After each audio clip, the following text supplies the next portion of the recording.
Welcome back, guys. I'm Nick with History Explained, and today we're going to be talking about the German invasion of the Soviet Union, Operation Barberossa! So, let's get started here. With the situation in Europe and Asia relatively stable, Germany, Japan, and the Soviet Union made preparations for war. With the Soviets wary of mounting tensions with Germany and the Japanese planning to take advantage of the European war by seizing resource-rich European possessions in Southeast Asia, the two powers signed the Soviet-Japanese Neutrality Pacts in April of 1941. By contrast, the Germans were steadily making preparations for an attack on the Soviet Union, massing forces on the Soviet border. Hitler believed that the United Kingdom's refusal to enter the war was based on the hope that the United States and the Soviet Union would either enter the war against Germany sooner or later. He therefore decided to strengthen Germany's relations with the Soviets, or go to war and eliminate them as a threat. Previously, in November of 1940, negotiations took place to determine if the Soviet Union would join the Axis. The Soviets showed some interest, but demanded for concessions from Finland, Bulgaria, Turkey, and Japan that were deemed unacceptable by Germany. On December 18, 1940, Hitler issued the directive to prepare for an invasion of the Soviet Union. After much preparation, on June 22, 1941, Germany, supported by Romania and Italy, invaded the Soviet Union. Part of the German plan called Operation Barbarossa, with Germany accusing the Soviets of plotting against them. They were shortly joined by Finland and Hungary. The primary targets of this surprise offensive were the Baltic states of Latvia, Lithuania, and Estonia, and Moscow and Ukraine, with the ultimate goal of ending the 1941 campaign near the Arkhangelsk-Astrakhan line from the Caspian to the White Seas.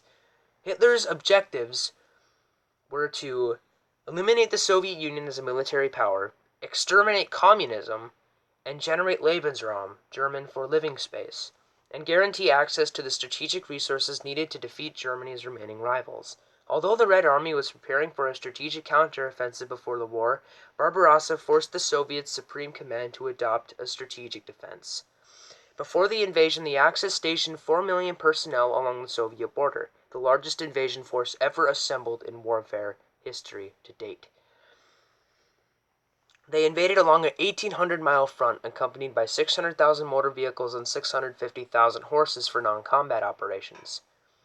Operationally, German forces achieved major victories and occupied some of the most important economic areas of the Soviet Union, mostly in the Ukraine, and inflicted as well as sustained heavy casualties. Despite these Axis successes, the German offensive stalled in the Battle of Moscow, and the subsequent Soviet winter counteroffensive pushed German troops back.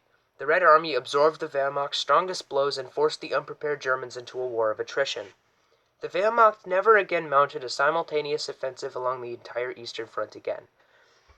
The failure of the operation drove Hitler to demand further operations of increasingly limited scope inside the Soviet Union, such as Case Blue in 1942 and Operation Citadel in 1943, all of which eventually failed.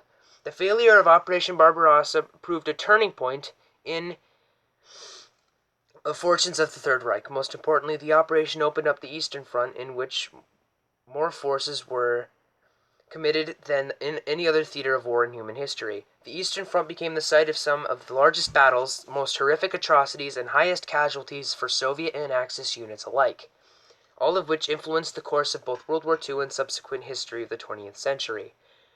The German armies captured 5 million Red Army troops who were denied the protection guaranteed by the 1899 and 1907 Hague Conventions and the 1929 Geneva Convention. A majority of Red Army POWs would never live to see their homeland again.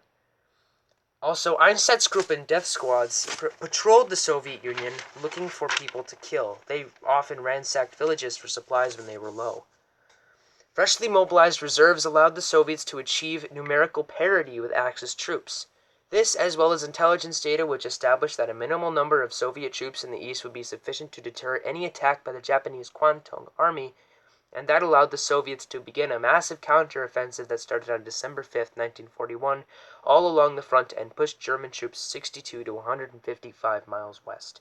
And that's where we'll leave off today. I'll see you guys in probably the next few days to a week. Comment below what you want to see. Please like and subscribe the video if you can. I'm not going to be that guy. Thank you, and I'll see you guys in the next video.